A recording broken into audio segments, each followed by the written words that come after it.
Kitchen and Brewery is in downtown Willoughby, a little historic outskirt, roughly about 20 minutes outside of downtown Cleveland. So it is a in-house brewery and kitchen, which is kind of a restaurant that I've never used to. You're making me freak out.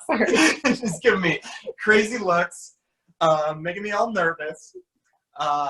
So I've never really been a part of a kitchen and brewery. I've always pretty much typically done fine dining, white tablecloth restaurants. So this is a new approach that I've never really dabbled into. And we've been there for 3 years, and it's a really wonderful restaurant that I'm at right now. Yeah. Excellent. Cool. Very nice. Very nice. Does anybody have any questions about his background, anything like that before he starts? Or do you? I do. Sure. Hi, I'm Stacy. I was just wondering, what made you decide to go in to become a chef? My grandmother, when I was growing up, it was just her on my mother's side. And what made me become a chef is seeing how she would always cook alone and have it ready for the holidays. As my whole family is from Hungary. So she really holded true to those Hungarian roots with traditional dishes, cuisine. And I loved how that always brought family together, and it always brings culture together. And it's the only universal language that appeals to all 5 senses. We taste it, we see it, we hear it cooking, and it just brings back that sense of culture and family. And what intrigued me is how she did that as one person and really brought us all together. And it was always the same and always wonderful. And yeah, that's what really inspired me to become a chef. And it's something that I hold very dear to my heart. And if I could bring that pleasure and satisfaction to others and giving life with food, then I'm doing something right. So it is a passion unlike any other. Of course, being an art form, an edible art form. But that's really what sparked me to get into it. And from there, I started in a Japanese restaurant, and then Creative American restaurant, and later on went to the Culinary Institute of America in Hyde Park, New York, and came back to Cleveland, Ohio, as I love the people here, the culture, and we have some of the best land for produce in the world, actually. It's an incredible fertile land being close by the sandy soil of Lake Erie. And just the people are just absolutely wonderful here, and the food scene is really up and coming. I really want to do some wonderful things in Cleveland to really put it on the map, as it very much deserves. And so college came back to Ohio, and I had the pleasure and honor to compete on Team USA. It was me and one other chef on a 2-man team in which we trained for roughly about 9 months. And we competed in Stavanger, Norway. This was in 2014 under WACS Association, World Association of Chefs Society.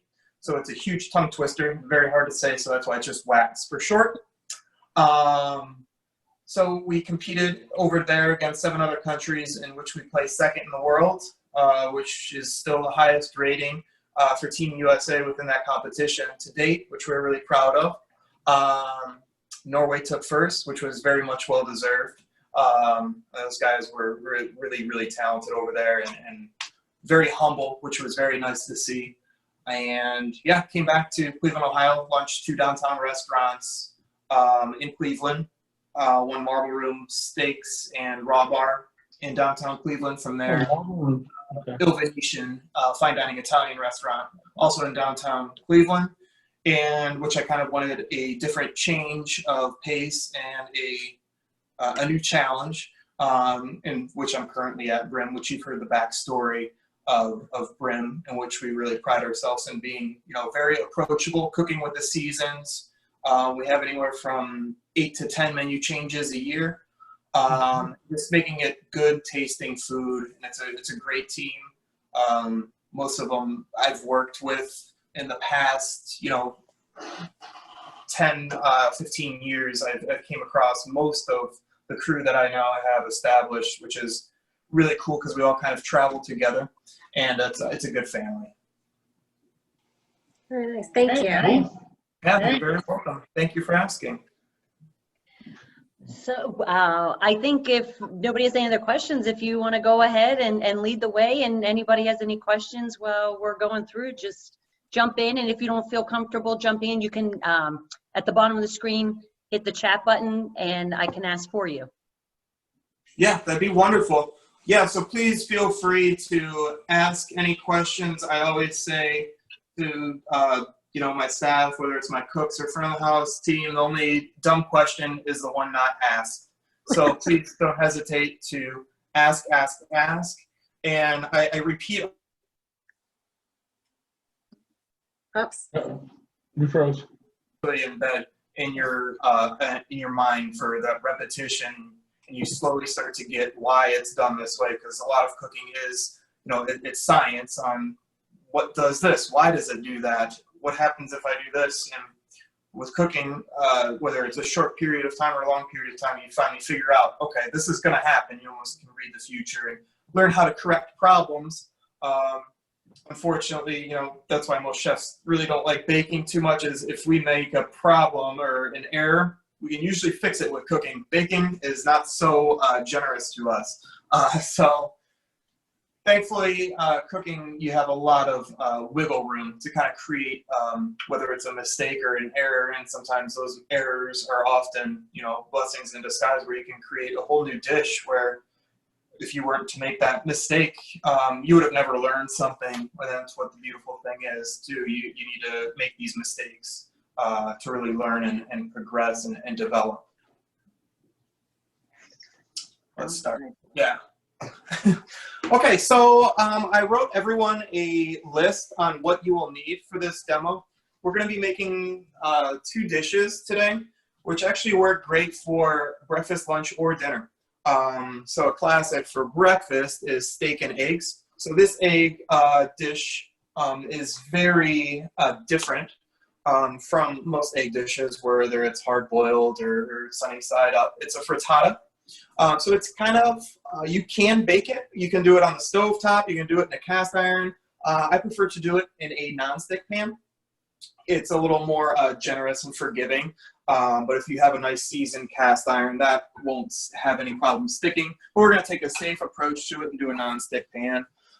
This cast iron pan has been seasoned, what it's called. You probably have heard that with cast iron pans over the years. You just take care of it, and it should never hit soap because it actually has a very porous metal, very heavy, which is great for high heat and searing applications because it stays hot and holds that heat, where a thinner pan kind of really doesn't hold that heat, and it drops it very quickly.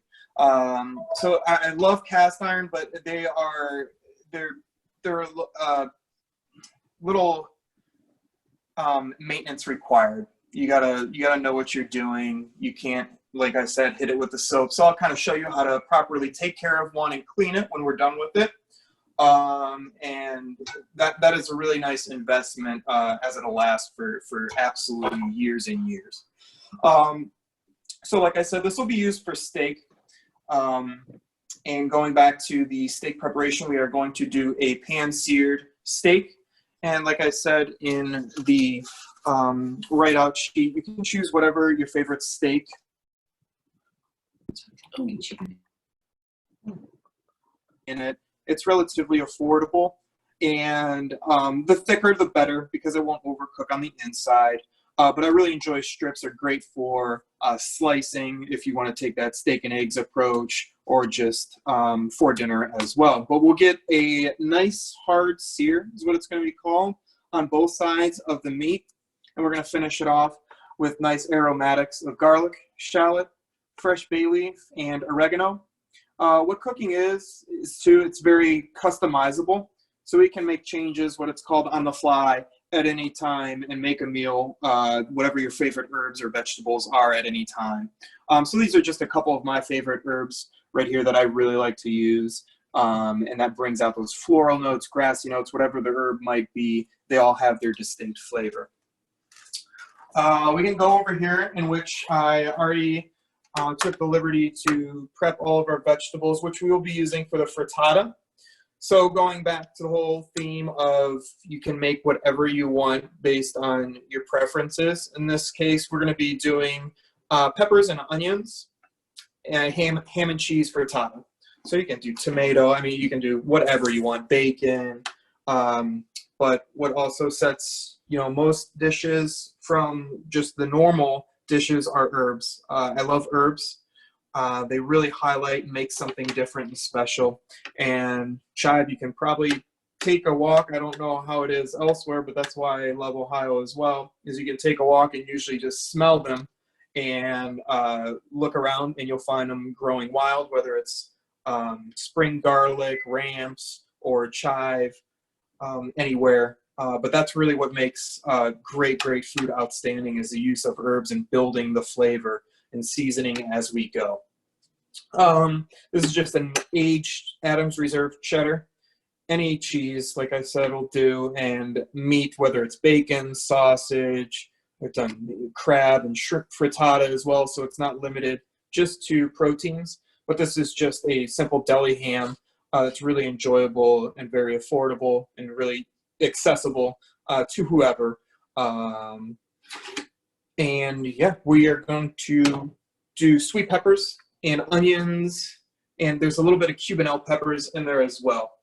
But first, I'm going to show you kind of how to use a knife, just so we go into cooking with the base fundamentals on, you know, how to use a knife, how to be comfortable with it, and not make any crucial errors that some people can commonly make.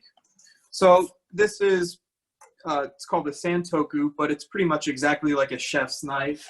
The only difference is, of course, the size and the curvature of a chef's knife compared to a santoku. But both knives are multi-purpose, can be used for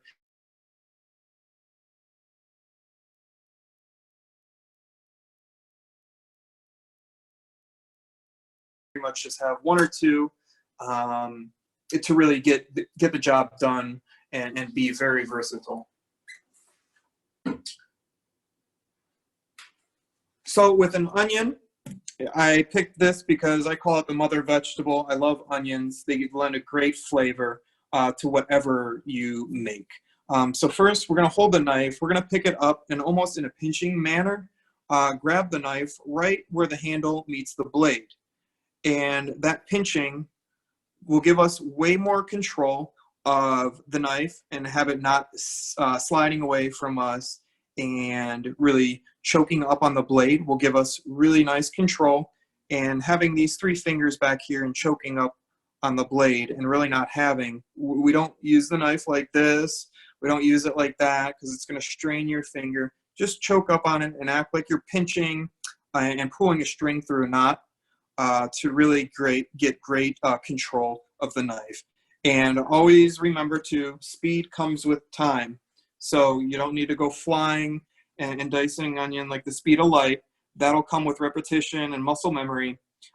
Just go slow and do it right the first time, and you won't cut yourself. And I'll show you kind of how to hold whatever vegetable you're cooking, whether it's mincing chives or dicing an onion.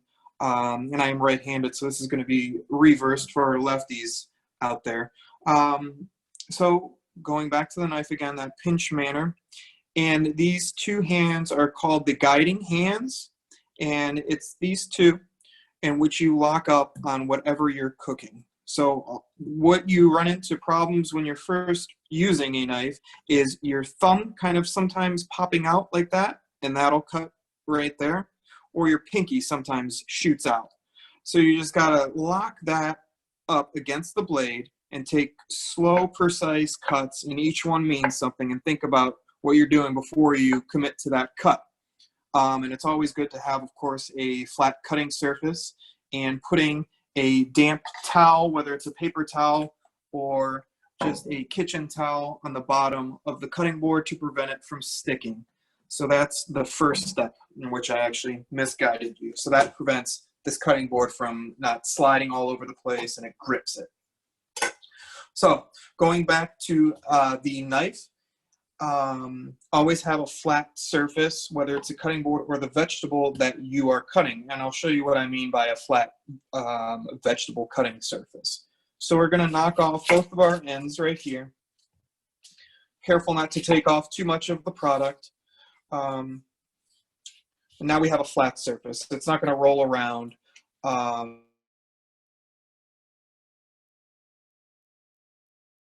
Super easy now to peel both sides of the onion. And sometimes you need to go farther than others. If the onions are moldy on the outside with that white powdery mold, don't automatically assume that it's trash, because you can often peel those layers of the onion and find out that a perfectly great onion is left below for you. So I'm kind of going to show two knife cuts. It's going to be a dice. Now this dice could be almost a mince, a medium dice, small dice, or large dice, the way I'm going to show you how to cut it. And then we are going to do a julienne, which is a thin slice. So as we can see, the onion, it's already cut this way for you. And it's also kind of dangerous too when I see people putting slits in the onion in this manner, because you're cutting directly into your palm. So I've always been kind of intimidated and afraid of that, especially if you have a very sharp knife that could really sling into you right there. And Mother Nature has already halfway cut this onion for us that you're about to see. So as I cut this onion, I can control the cut size of it. And depending on how tight I make these slits going in kind of a rainbow fashion, following that curvature of the onion itself. So I am going to we'll do a medium dice, and I'll show you what I mean. Is those are grouped together. However thick you want that onion, whether it's a mince, a large dice, however thick you make those, is how big your end result knife cut is going to end up. So smaller, nice and tight knit, following in that manner, is going to be a mince. The larger you go, is going to be a large dice.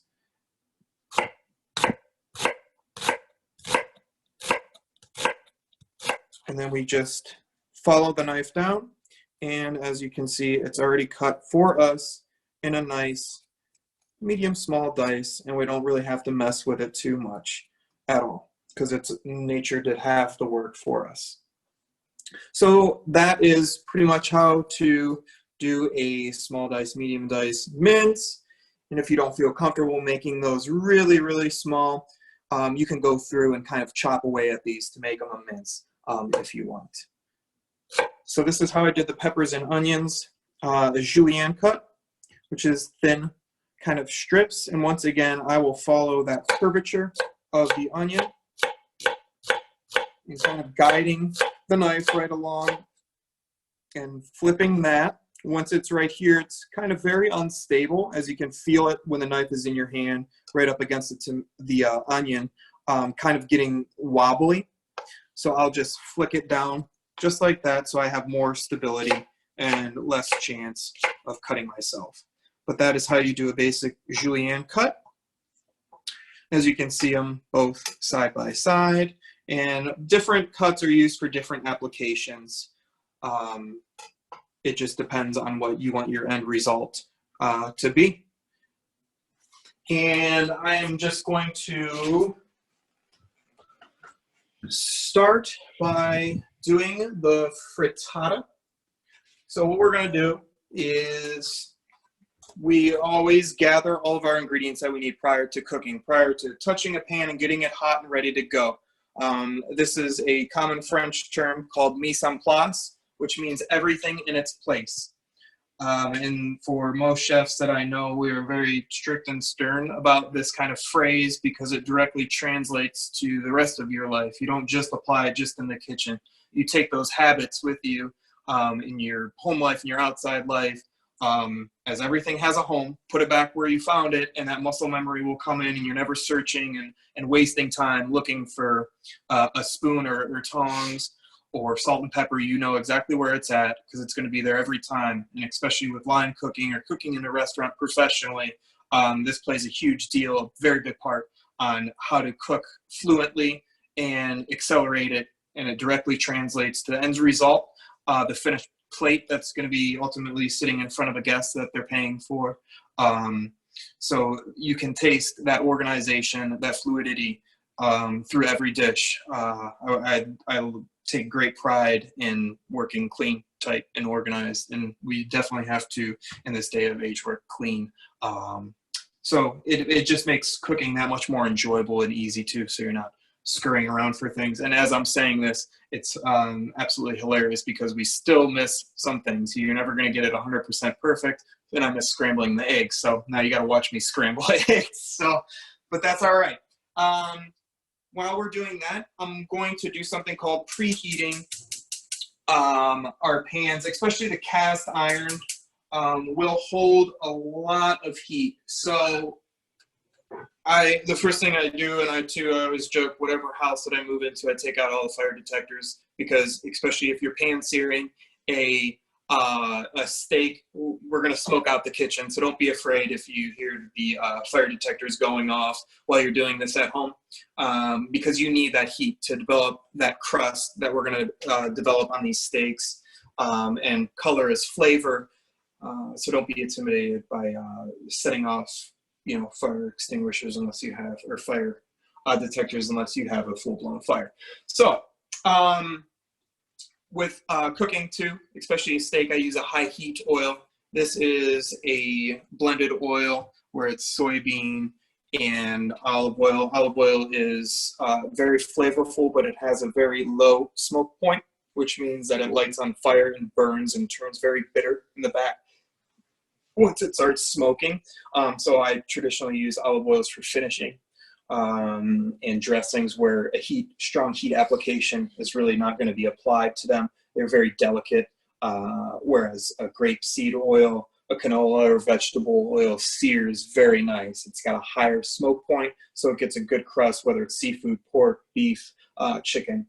And it has very neutral flavor as well. Of course, olive oil has a very pronounced flavor of those grassy peppercorn notes. So we are going to get all of our pans nice, hot, ready to go. We can always adjust to it as well. So I'm not going to be too much concerned about the cast iron getting too hot because it's almost impossible.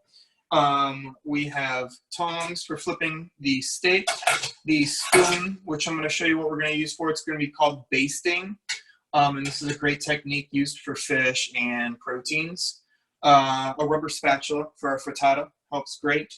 A lid, and if you don't have a lid that fits your pan, aluminum foil will do just fine for that. So I'm going to grab eggs real quick so we can stand by, because I think I ran through everything that we're going to need to do. Our next step is just the eggs. And I'm thinking I'm going to do a 4 eggs.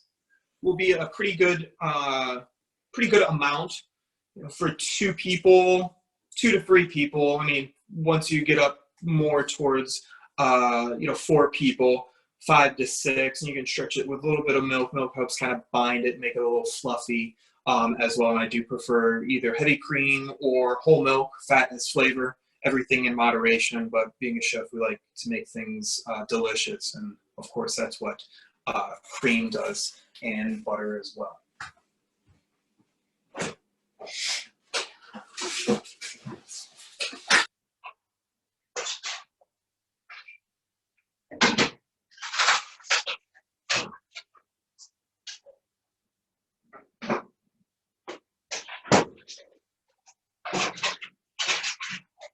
Do we have any questions so far?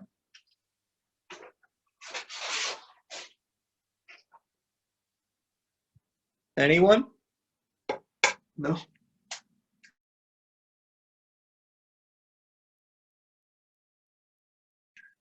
No? No questions? was like, we already knew all of this.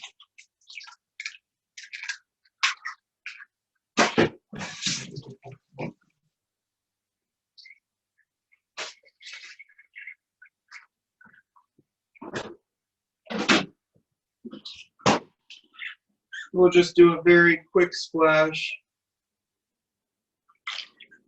of milk.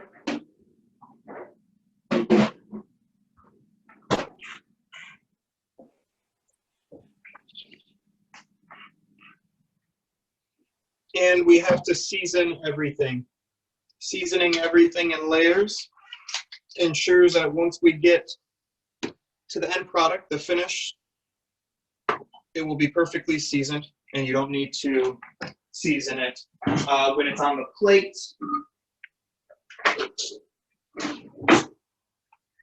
And you can see our cast iron pan is moderately smoking right now. You can feel the heat that it's going to be ready to go and withstand the meat as it's going to be placed in.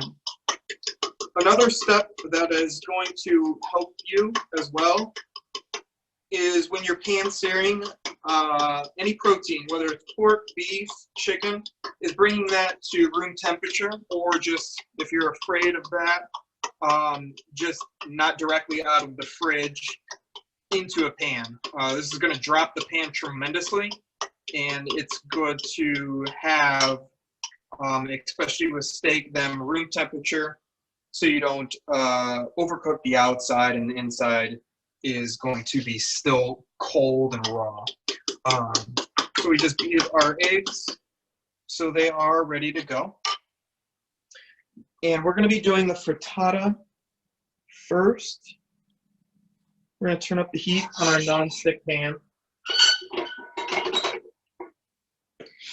And I like to cook with oil. Has a very high smoke point, like I said. So that means it can be used at a very high temperature without burning. Butter has a very low, just like olive oil. But oil has very little to no flavor. Butter, of course, has a flavor, so it's a good happy medium to do a 50-50 blend, which helps out to not make that butter burn.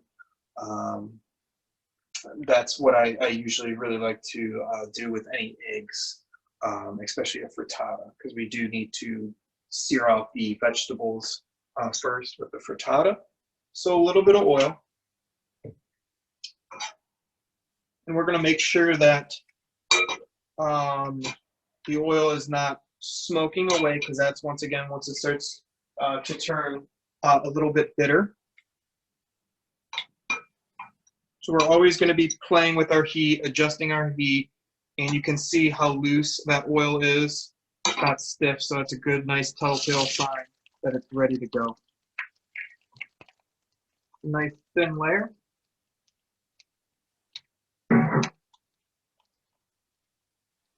And once again, we season as we go.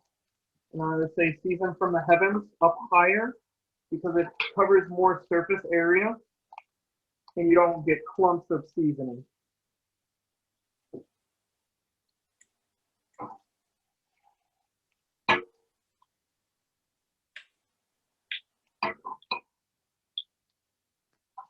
And flipping too.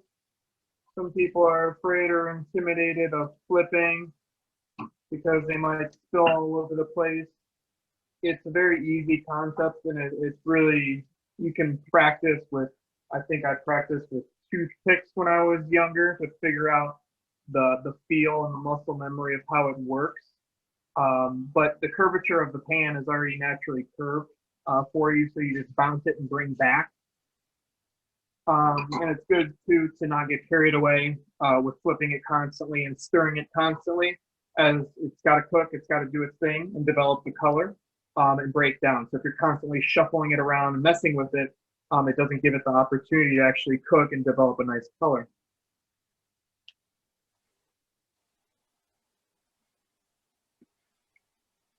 So at this point, we can put these in at the exact same time. It really doesn't matter in any particular order with those two. Now, I said always season in layers and season every step as you go. But of course, with cooking, there's certain ingredients that are already naturally salty, or whether it's watery or strawberries and a vinaigrette or something like that, you have to constantly adapt. So I'm not going to season. I'm going to keep in mind that ham is salty and cheese is naturally salty as well. So we're just going to keep that in the back of our head.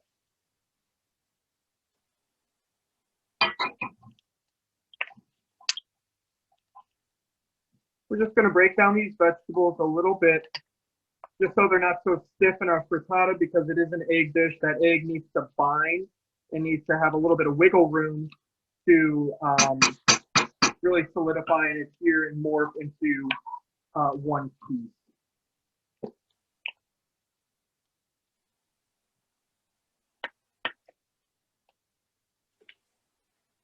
So I'm going to get ready to turn up this pan a little bit, the cast iron.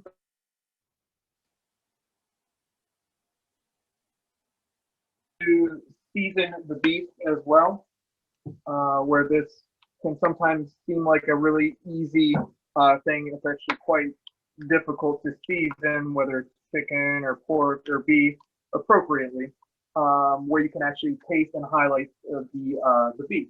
So once again, always you want to grab more than what's needed, because if you run out, you kind of ruin the flow of it. And I'm going to go over by the sink just to show you kind of how I sprinkle and rain it and how far up I am above it.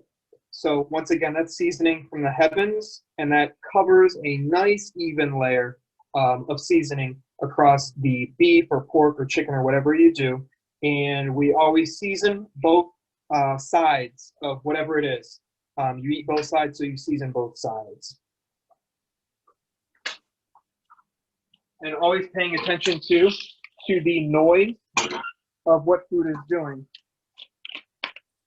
Whether it's burning, sizzling, smoking, steaming. We're getting some nice color here.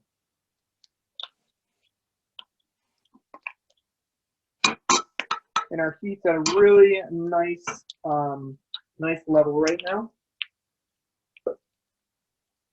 We're going to season the beef now with a little bit of pepper.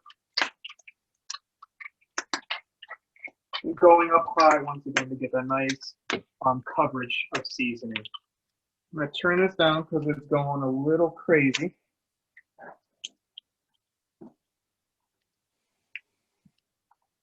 And I like to, with the beef as well, pat in that seasoning, because as we flip it, you don't want to lose any of your work that you just put on there.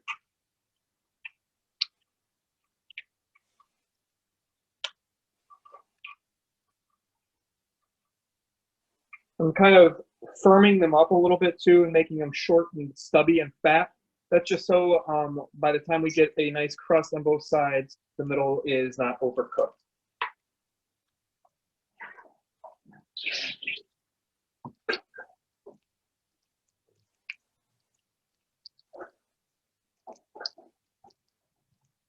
We're going to season our final, our opposite side of the beef, and then we're going to come back to the frittata. And always keep in mind too, you can always add, but you can never take out. And some people, seasoning is a very personal preference thing as well. And so what may be completely perfectly seasoned to one person is completely opposite to the next.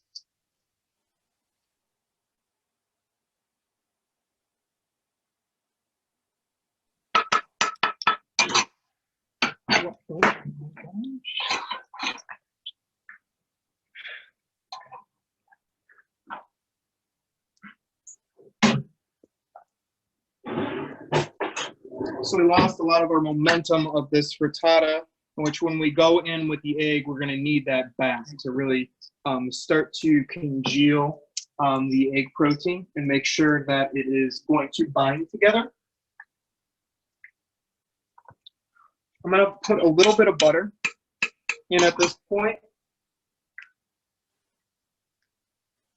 And once again, butter is flavor, but everything in moderation. And you can start seeing the brown that's forming on the bottom of the pan.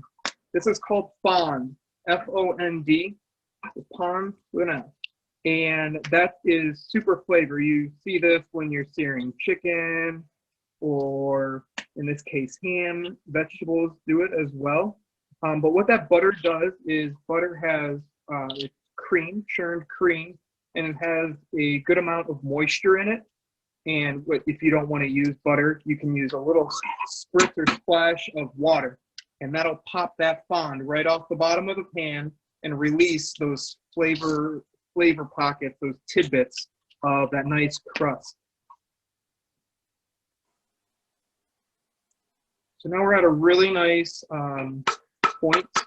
We got the momentum back from our heat, and we're gonna make sure that we have a thin layer of all of our ingredients evenly on the bottom of the nonstick pan. Our heat is pretty generous, but not too hot or incinerating everything.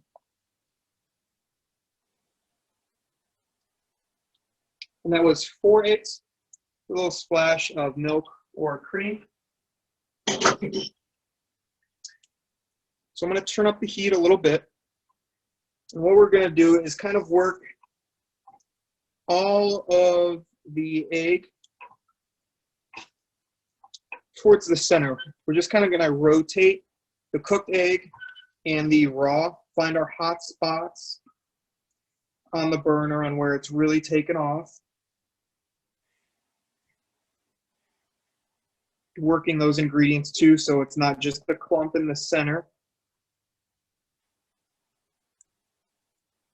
And our cheese is going to go in at a very specific time that I'm going to show you kind of where that you're going to want to put that cheese in, because if you put it in now, it's going to be really kind of gluey everywhere, and a cheddar in particular can get kind of gritty if you put it in and like really heat it through in this application. So I'm just rotating this pan, making sure that that egg is starting to become cooked all throughout. And as this egg, as you can see, it's just getting almost all the way cooked all the way. I'm just rotating it in a circular motion. Right at this point, when it's about 85–90% all the way cooked, because you got to keep in mind that bottom is starting to be a nice crust. This is when we'll put in our cheese.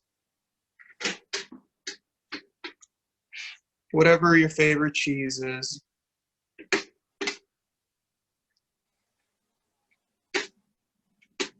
I like cheese, so a nice good amount of cheese. We'll do a little bit of chive too. We'll save some for the end for the garnish as well. We'll go back and take advantage of that heat. Now, an oven is kind of a foolproof way to do this, but you can also do it on the stove as well. At this point, our heat is still at the same moment that it was before we put the cheese and the chive in, and we are going to pay attention to now locking in. There's steam billowing. You can hear the little faint bubble of the egg on the bottom starting to cook. And what that steam is going to do is cook that outside layer and create a nice kind of spongy, what end result is going to be a frittata.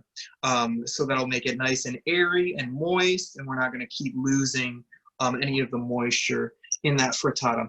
So with cooking, we assume and automatically assess as we are cooking throughout the whole process. So I know what these eggs look like before I put that lid in there, and hopefully it's always a gamble when we lift this lid up, is it going to be ready? Now keep in mind, we can always just cook it for a little bit longer. We can flip it, going back to learning on the fly as we go. We can make numerous adjustments on how to get that frittata cooked throughout and tasty as well. But we're gonna, a rough estimate, probably about 4 minutes. We're gonna let this lid on here and come back in this process, we're going to make sure, once again, that our pan is good. And then we're going to go to steak here soon. But I'm going to show you, before we start the steak, kind of how to flip this frittata and get it out of the pan, which is a whole other feat in itself. And it's actually kind of quite fun, especially if you do it with a huge one. It's really fun to do it in a big cast iron. Like I said, it's great for like an appetizer. Really good one is king crab and sour cream and chive and dill with a little bit of lemon. That's my favorite frittata. But the sausage is great for breakfast. But you can make them almost in little pizza triangles or squares, whatever you want, just have fun with it. And so that's why frittata is really good for any one of these meals. It can be hearty, it can be light, spinach, vegetarian, seafood. I mean, chicken, you name it. You can do whatever you want with it, whatever your favorite kind of combinations are. Eggs are really versatile, and whatever ingredient you put in there will eat quite well. So we'll see if this frittata is ready. And it's looking quite nice. You can see our egg is set, and it's not overcooked. Eggs are kind of finicky, where they don't eat too well. If they are overcooked, you can bounce them off the wall, and that's really not good as far as palatability. So I'm going to take the rubber spatula and kind of just make sure steam worked in our favor too, and that releases anything on the bottom. So keep that in mind. Once again, that water is your friend. If this sticks on you, a little splash of water and crank that heat on high, it'll pop that whole bottom layer will come right out. There'd be like an air pocket underneath this whole egg that'll pop it. So you can see our egg is, pretty much there. I'm gonna make sure that it's 100% cooked through, even though I'd be very comfortable eating that, because when we flip it, it's gonna continue to cook a little bit. But you can eat eggs, pretty much any temperature across the board. It just depends on your personal preference.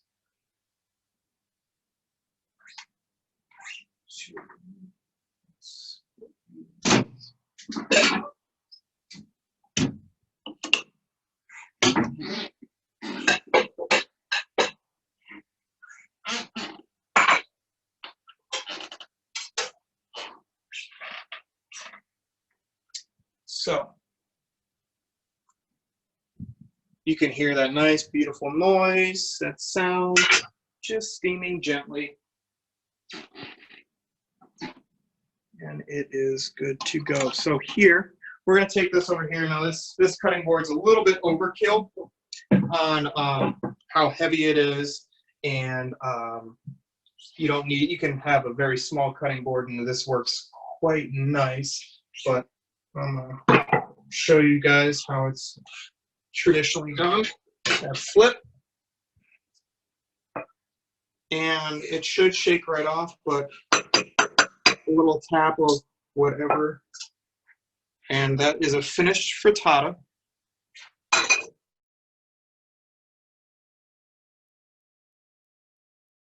Looked right past that, but that's okay. You can garnish this layer with shredded cheese if you want to as well. But as that underside, it was probably perfect when I initially opened that lid, because right now it's doing something called carryover cooking, and it's continuing to cook. You can see the steam coming off of it. So that bottom layer is going to be completely cooked on the bottom, because it is still aggressively cooking on the bottom. So as you can see, that frittata is finished, and you can have whatever fun you want with it, whether it's putting sour cream or hot sauce or salsa with it as well. But that is a finished frittata. And like I said, I'll come back to it, and we'll cut it into like kind of pizza triangles. It's really nice like that. And even when it comes to room temperature, it's still quite tasty.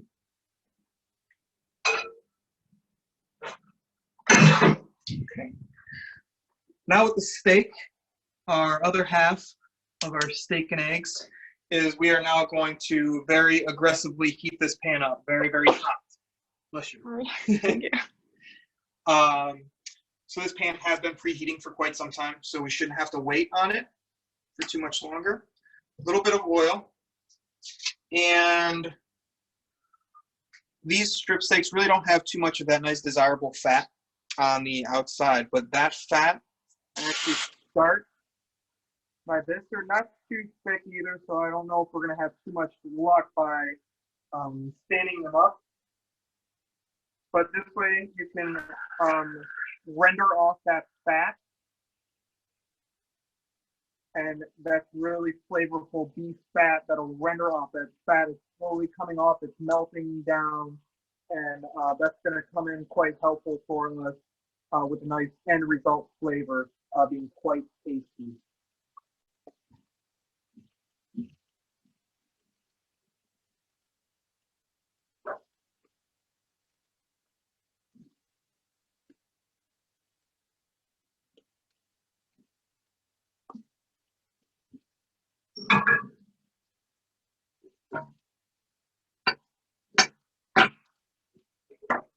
So now we have to be patient, and we have to pay attention what's going on a second-to-second basis.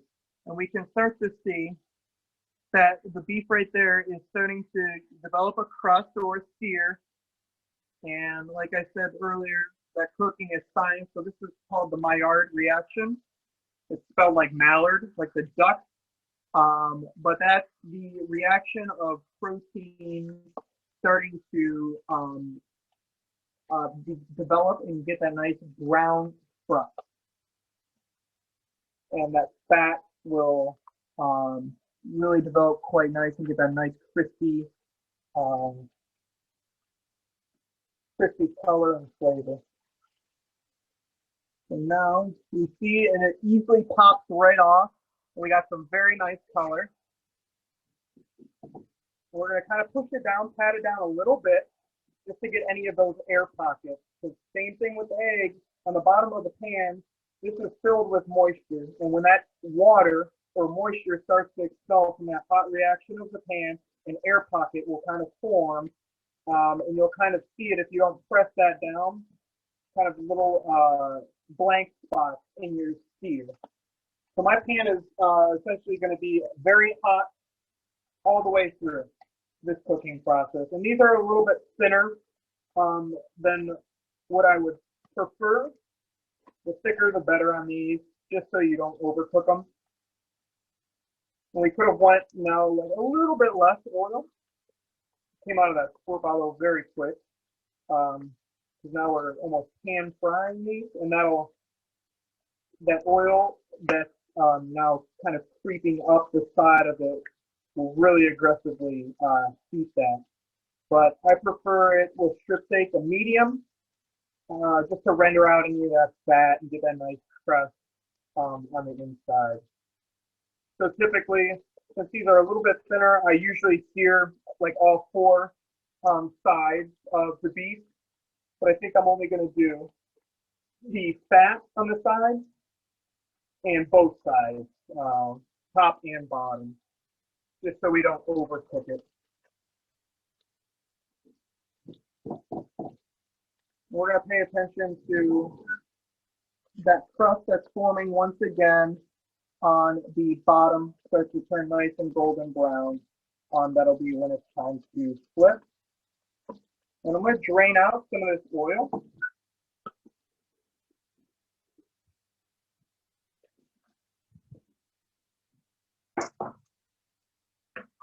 Now develop our color even more so. A nice drier pan like that. It rendered out a lot of that nice beef fat.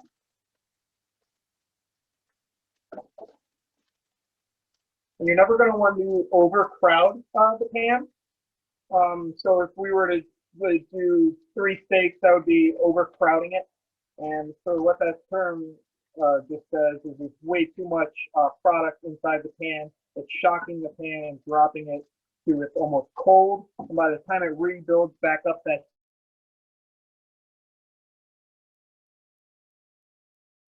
then not enough space. So now we have a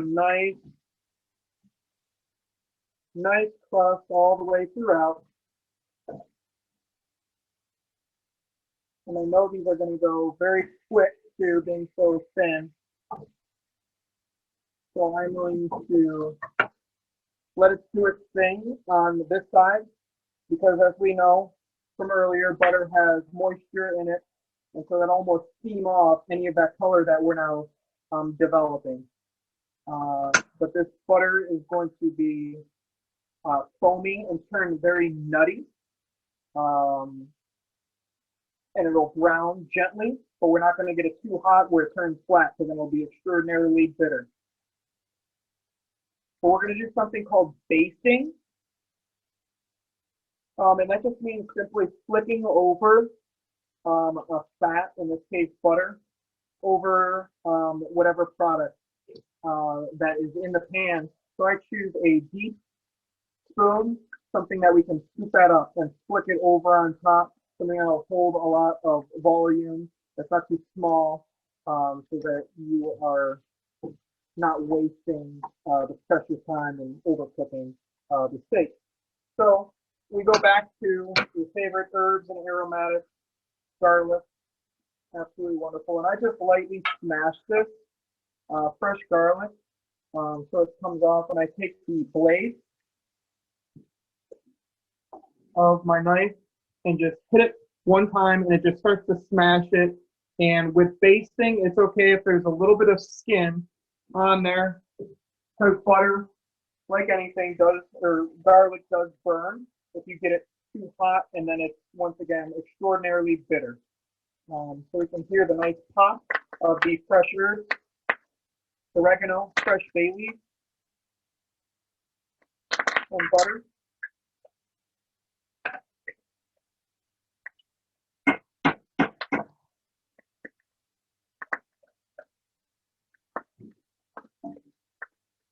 So now the butter is going to, if we nailed the right temperature, become really foamy. And you can smell the garlic, the shallot, the fresh herb. The smell is just extraordinary. And you got the nice beef fat in the bottom of the pan. And once again, we're developing all these flavors. Put a little bit of coarse black pepper in there too. And so now it's a foamy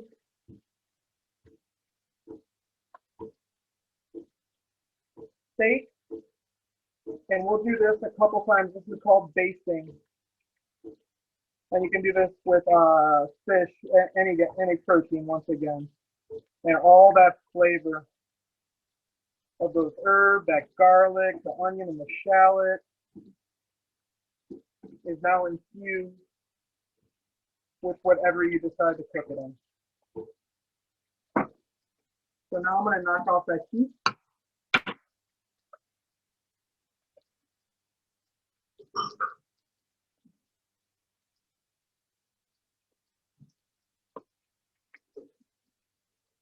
And the crucial step now of beef and any protein is to rest it.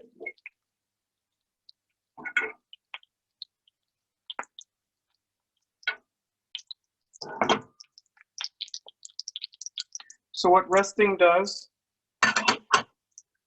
we'll take it right here to rest.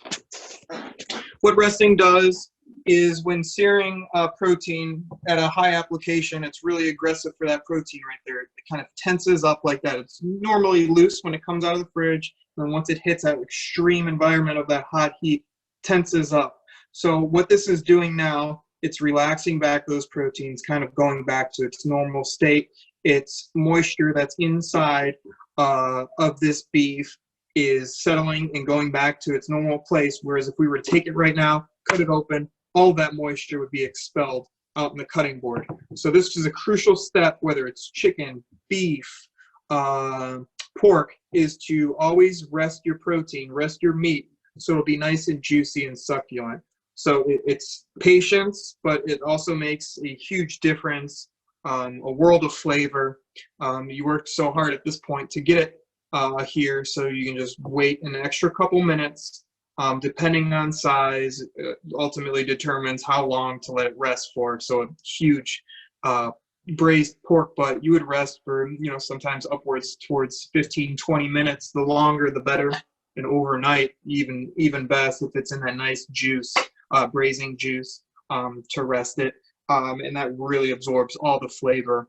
But of course, for any steaks, whether it's grilling, stovetop, broil, just to rest those, to once again, it retains the moisture that's inside the beef.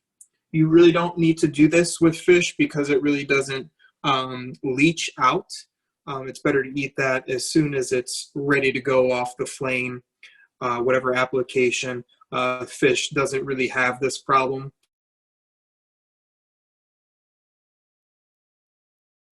Done with proteins, just to really make sure that they are nice and moist. So we're going to come back to our frittata and cutting it.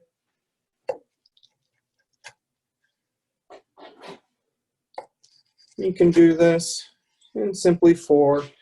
And you can see that the nice cheese is nice and gooey, and it's still hot even after all of this time. And that it's still very nice and moist. Nice cheesy, good frittata.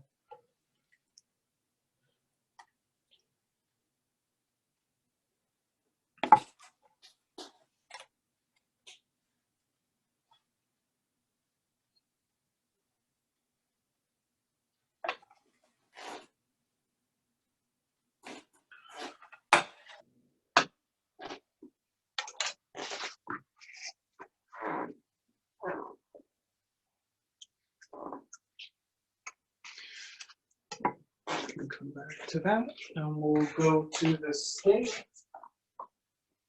And it's also a really nice idea too, with steak. You can already see, if we were to cut into this, that would have been, tenfold of that amount of moisture coming off of the steak. But if you have a nice durable china, you're not going to use, well, not china, I think this is porcelain.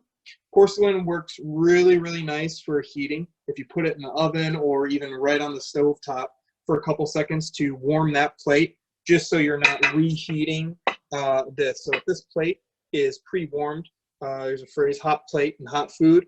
So that'll ensure just whatever if you're slicing this up for family style, that'll still be hot. But as you can see with the frittata, how long that held the heat for, we shouldn't really have a problem with this dense protein really holding a good amount of heat for us.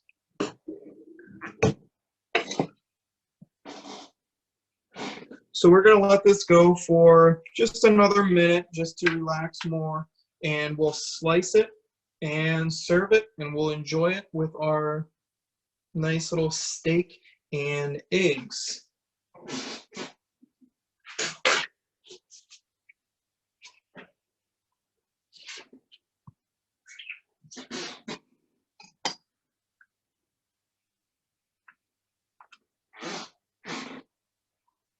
So there's also another trick too, if you're grilling and if you can easily access the beef and you're not afraid of touching it and really getting into your food when starting off. This is, I'm sure lots of people have seen this at this point, is rare, mid-rare, medium, and more towards mids well. So you feel the pressure and the firmness of your palm, where this is very squishy.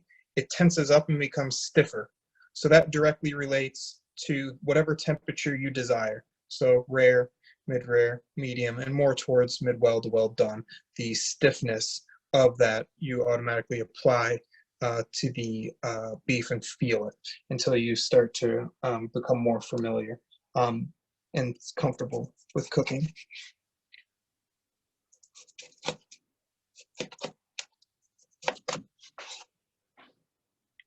So now we'll just cut it up. Nice size slabs to enjoy.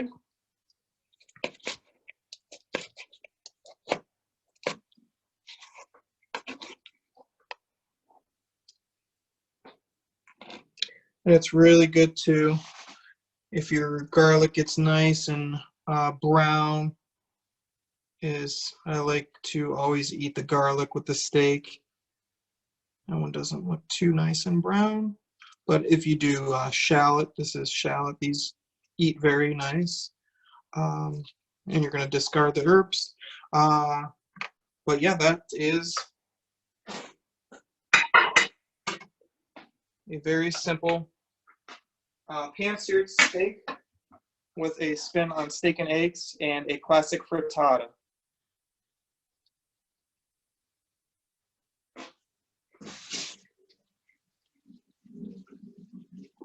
Is everyone still there?